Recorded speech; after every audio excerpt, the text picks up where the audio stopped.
Hello student, welcome to summer maths classes. ये class 9th के लिए रेखाएं और कोण पर आधारित हमारा पांचवा वीडियो लेक्चर है। इसके पीछे की वीडियो लेक्चर में हमने रेखाएं और कोण पर आधारित कुछ छोटी छोटी और बेसिक डेफिनेशंस को देखे, परिभाषाओं को हमने पढ़ा।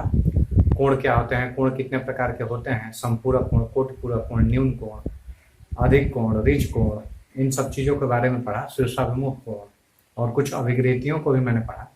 आज के इस वीडियो लेक्चर में हम यह सिद्ध करेंगे कि जो शीर्षाभिमुख कोण होते हैं वो आपस में कैसे बराबर होते हैं। शीर्षाभिमुख कोण आपस में बराबर तो होते हैं, यह हमने पीछे पढ़ा, लेकिन वो कैसे बराबर होते हैं उसको हम आज सिद्ध करेंगे एक प्रमेय के थ्रू। तो आपके बुक में एक प्रमेय दिया है, प्रमेय 6.1। प्रमेय 6.1 क्या है? यदि दो रेखाएं परस्पर प्रतिच्छेद करती हैं, प्रतिच्छेद का मतलब एक दूसरे को काटती हैं किसी एक बिंदु पे, तो शीर्षाभिमुख कोण बराबर होते हैं। तो जब दो रेखाएं एक दूसरे को किसी बिंदु पर प्रतिच्छेदित करती हैं तो शीर्षाभिमुख कोण के दो पेयर बनते हैं, दो जोड़े बनते हैं, और वह दोनों जोड़े आपस में, माने पहला जो जोड़ा है शीर्षाभिमुख कोण का वह आपस में इक्वल होगा, और जो दूसरा जोड़ा है वह भी आपस में बराबर होता है। चलिए देखते हैं। शीर्षाभिमुख कोण को तो मैंने पीछे के वीडियो लेक्चर में बताया है, एक्सप्लेन किया हुआ है कि शीर्षाभिमुख कोण होता क्या है, और लेकिन शीर्षाभिमुख कोण बराबर कैसे होता है उसको हम आज के इस वीडियो लेक्चर में देखेंगे। तो सबसे पहले किसी भी प्रमेय को सिद्ध करने के लिए हम 4 स्टेप लिखते हैं।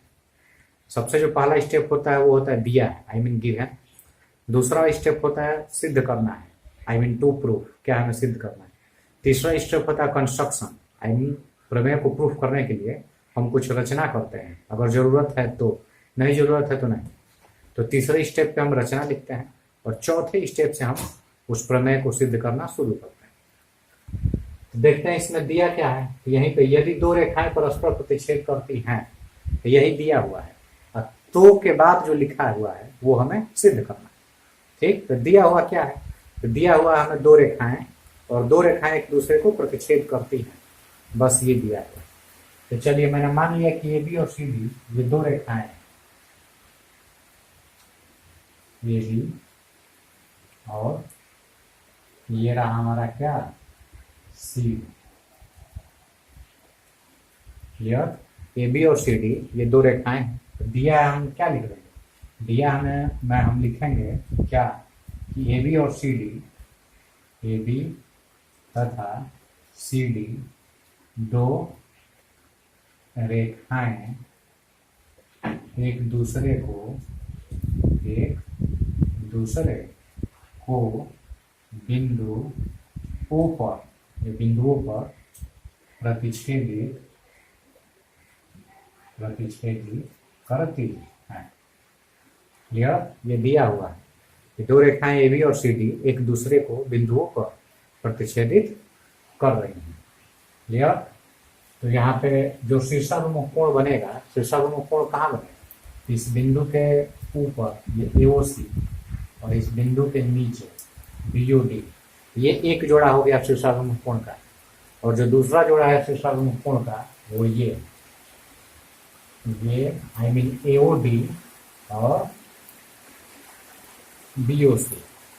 जहाँ मैं एक बार घुमाया हूँ, जहाँ एक बार घुमाया हूँ, एक बार घुमाए हुए के बराबर है, आई मीन AOC और BOD ये आपस में बराबर है। और जहाँ दो बार मैंने घुमाया है और इधर दो बार घुमाया हूँ, मतलब आमने सामने के कोण ही शीर्षाभिमुख कोण होते हैं। यहाँ पे AOD और BOC ये भी आपस में बराबर होंगे, यही हमें सिद्ध करना है। तो दूसरा स्टेप हम सिद्ध करना है, क्या लिखते हैं? सिद्ध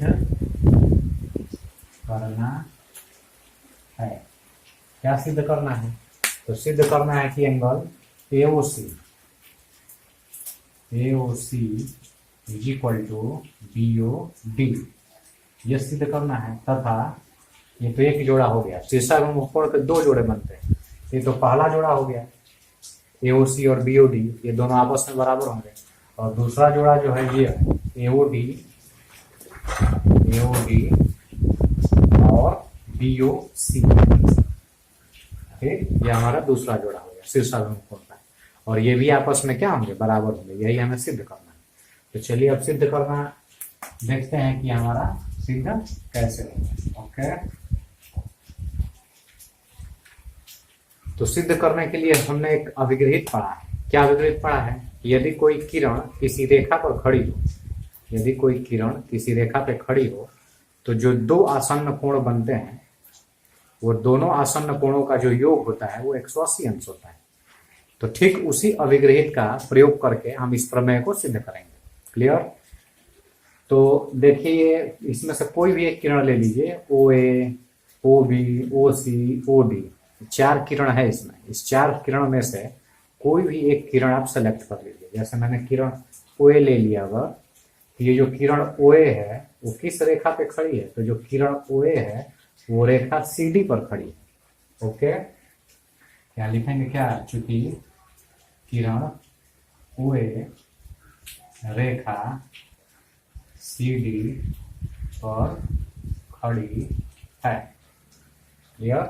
देखिए, ये रेखा सी डी है। देखिए, यहाँ से हम अलग फिगर बना लेते हैं। ये हमारा सी और डी, और ये रहा हमारा ओ ए। ठीक, ये रेखा सी डी है और ये किरण ओ ए उस पर खड़ी है। ये जो दो आसन्न कोण बनते हैं, ये और ये, इन दोनों का योग 180 अंश होता है। इसको हम पीछे के वीडियो लेक्चर में अभिग्रहित में हमने देखा है। 6.1 अभिग्रहित है, उसमें हमने देखा है। तो उसी अभिग्रहित का इस्तेमाल करके मैंने क्या लिखा है कि चूंकि किरण ओ ए रेखा सी डी पर खड़ी है, अतः क्या था? इन दोनों आसन्न कोणों का योग, मतलब एंगल एओ सी और एओ D, AO C plus AO D, इनका योग कितना हो जाएगा? 180 अंश हो जाएगा। जिसको मैंने समीकरण 1 लिख लिया। ठीक, तभी हमने कौन सा किरण लिया था? ओ ए लिया था। क्लियर? अब ओ ए के बगल वाला कोई किरण ले लीजिए, मतलब ओ ए के बगल वाला ओ सी ले लीजिए, नहीं तो ओ ए के बगल वाला आप चाहे तो ओ डी ले सकते हैं, दूसरा कोई किरण। तो अगर हम ओ डी लेते हैं तो ये जो किरण ओ डी है वो किस रेखा पे खड़ी है? तो जो किरण ओ डी है वह रेखा ए बी पे खड़ी है। क्लियर? और जो ओ सी है, ओ सी, वो किरण ये किरण किस पे खड़ी है? तो ये रेखा ए बी पे खड़ी है। तो आप जो मन वो सेलेक्ट कीजिए। अगर यह लेते हैं तो इसमें से ये वाला प्रूफ होगा, अगर ये वाला लेते हैं तो ऊपर वाला प्रूफ हो जाए। चलिए हम ओ सी को ले लेते हैं। ठीक, अब लिखिए, चूंकि फिर लिखेंगे क्या? किरण ओ सी। देखिए, किरण ओ सी। ठीक, सबसे पहली बार मैंने कौन सा किरण लिया? ओ ए। अब ओ ए के बगल वाला कोई किरण लेंगे, तो मैंने ओ सी ले लिया। किरण ओ सी रेखा किस रेखा पे खड़ी है? तो जो ओ सी है वह ए बी पे खड़ी है। रेखा ए बी, ऐसे रेखा का ये दोनों तरफ से होता है। रेखा ए बी पर खड़ी है। अतः अब देखिए, ये रहा हमारा फिगर बनाएंगे तो ये रहा ए बी, ए और बी, और ये हमारा हो गया ओ सी। ठीक, ओ सी किरण है, यह रेखा ए बी पे खड़ी है। तो हम अभिग्रहित में क्या पढ़े हैं पीछे के लेक्चर में कि अगर कोई किरण किसी रेखा पे खड़ी हो तो ये जो दो आसन्न कोण बन रहे हैं इनका योग 180 अंश होता है। तो उसी का इस्तेमाल करेंगे तो यहाँ पे क्या हो जाएगा? एओ सी, ये एंगल और प्लस ये एंगल, एओ C plus BO C, AO C plus BO सी, इनका योग कितना हो जाएगा? हमारा 180 अंश हो जाएगा। ओके, ये हमारा हो गया समीकरण नंबर 2। अब समीकरण 1 और समीकरण 2 को देखेंगे। तो इसको देखने के बाद देखिए, इसका जो आरएचएस है, राइट हैंड साइड, मतलब बराबर के दाहिने साइड, बराबर के दाहिने साइड इसमें भी 180 अंश आया है और बराबर के दाहिने साइड इसमें भी 180 अंश आया है। तो अगर ये आरएचएस अगर बराबर हो, राइट हैंड साइड, दाहिना साइड, तो इसका जो बायां साइड है एलएचएस वो भी आपस में बराबर होते हैं। तो समीकरण 1 और 2 से हम क्या लिख सकते हैं? समीकरण 1 तथा 2 से, 1 तथा 2 से क्या? AO C plus AO D, AO C plus AO D is equal to AO C plus BO C, AO C plus BO C. क्योंकि आरएचएस बराबर है 180, इसलिए ये एलएचएस भी आपस में बराबर होगा। मैंने इसका बायां पक्ष ये और इसका बायां पक्ष ये भी दोनों आपस में बराबर होंगे। और एओ सी से एओ सी कैंसिल हो जाएगा, तो क्या बचेगा? हमारा बचेगा AO D is equal to B O C, hence prove. देखिए यही सिद्ध करना है, ए ओ डी बराबर बी ओ सी। हो गया कि नहीं सिद्ध? क्लियर? तो हमने किरण ओ ए और ओ सी, ये दो किरण लेके और दो समीकरण बना के हमने सिद्ध किया। अगर ये वाला सिद्ध करना हो, ये वाला, तो ओ ए न लेके आप ओ बी ले लीजिए। क्लियर? ओ बी वाला ले लेंगे, ओ बी ले लेंगे एक साथ, और ओ डी ले लेंगे, तो ये भी प्रूफ हो जाएगा। लेकिन हम किसी एक ही को दिखाएंगे और दूसरे को दिखाने के लिए सिमिलरली लिख देंगे। इसी प्रकार करके ये लिख देंगे कि इसको भी हम सिद्ध कर सकते हैं। क्लियर? इसको अब सिद्ध करने की जरूरत नहीं है, हमें ये दोनों सिद्ध करना था। दोनों में से कोई भी एक अगर हम सिद्ध कर दिए तो दूसरे वाले को सिद्ध करने की जरूरत नहीं है, उसको हम सिमिलरली अर्थात इसी प्रकार लिख के केवल लिख सकते हैं। ठीक, यहाँ पे चाहे तो क्या लिख सकते हैं, इसी प्रकार, इसी प्रकार। क्या इसी प्रकार? ये वाला तो हमने सिद्ध किया है, ये वाला सीधे लिख देंगे, A O C is equal to B O D. Clear? तो ऐसे हम शीर्षाभिमुख कोण आपस में कैसे बराबर होते हैं, इसको हम इस तरह से सिद्ध कर सकते हैं। ठीक, चलिए एक एग्जाम्पल देखते हैं इस पे। चलिए हमने यहाँ एक एग्जाम्पल लिखा है जो आपकी एनसीईआरटी के बुक की उदाहरण नंबर 1 है। क्या है? तो उदाहरण नंबर 1 है, दिए गए आकृति में, ये जो आकृति दी गई है बुक में पहले से दी गई, दिए गए आकृति में रेखाएं पी क्यू तथा आर एस, ये रेखा पी क्यू है और ये आर एस, रेखाएं पी क्यू तथा आर एस परस्पर बिंदुओं पर प्रतिच्छेदित करती हैं। ये दोनों रेखाएं एक दूसरे को बिंदुओं पर प्रतिच्छेदित करती हैं। यदि पीओ आर मतलब ये रहा, पी ओ आर मतलब ये वाला एंगल, ठीक, और रेशियो आर ओ क्यू ये, इन दोनों कोणों का जो रेशियो है पीओ आर ओ क्यू, वो रेशियो क्या है? 5:7। ठीक, अनुपात जिसको कहते हैं, संबंध भी कहते हैं, अंग्रेजी में रेशियो कहते हैं। तो PO R ratio R O Q equal to 5:7। इसका मतलब यह नहीं हुआ कि जो पीओ आर है वो 5 है और आर ओ क्यू वो 7 है, ऐसी बात नहीं। रेशियो का मतलब है कि यदि पीओ आर 5 है तो हमारा आर ओ क्यू 7 होगा। अगर पीओ आर 10 है, 5 2 10, 10 है, तो जो हमारा आर ओ क्यू होगा वो 14 होगा। अगर पीओ आर हमारा 15 है तो ये हमारा 21 होगा। अगर ये 20 है, 4 गुना 5 4 20, 20 है, तो ये हमारा 28 होगा। अगर ये 25 है तो ये हमारा 35 होगा। रेशियो का यह मतलब। लेकिन हमें तो पता है नहीं कि पीओ आर कितना है या आर ओ क्यू कितना है, तो इसका तो रेशियो हमें पता है। तो जब रेशियो पता है तो इसके साथ हम क्या लेंगे, 5x, और ये लेंगे 7x। मतलब 5, ये जो कोण है वो जिस अनुपात में होगा बढ़ेगा, जो दूसरा वाला है वो अभी उसी अनुपात में बढ़ेगा जिस। क्लियर? तो इसको हम 5x लेंगे मानेंगे और इसको हम 7x, दोनों में x ही लेंगे। x इसलिए लेते हैं क्योंकि इसमें वृद्धि जिस अनुपात है, ये जितना गुना बढ़ेगा या घटेगा, दूसरा वाला कोण भी उतना ही गुना बढ़ेगा या घटेगा। इसलिए हम अगर इसमें x लेंगे तो उसमें भी x ही लेंगे। तो हल कैसे करेंगे? हल करने के लिए लेंगे माना। क्या माना? जो एंगल पीओ आर है उसको हम क्या मानेंगे, PO are equal to 5x, तथा जो दूसरा वाला आर ओ क्यू है उसको हम क्या मानेंगे, 7x। PO are equal to 5x और R O Q equal to 7x। तो इसको मैंने क्या ले लिया, पीओ आर को मैंने ले लिया 5x और आर ओ क्यू को मैंने क्या माना, 7x।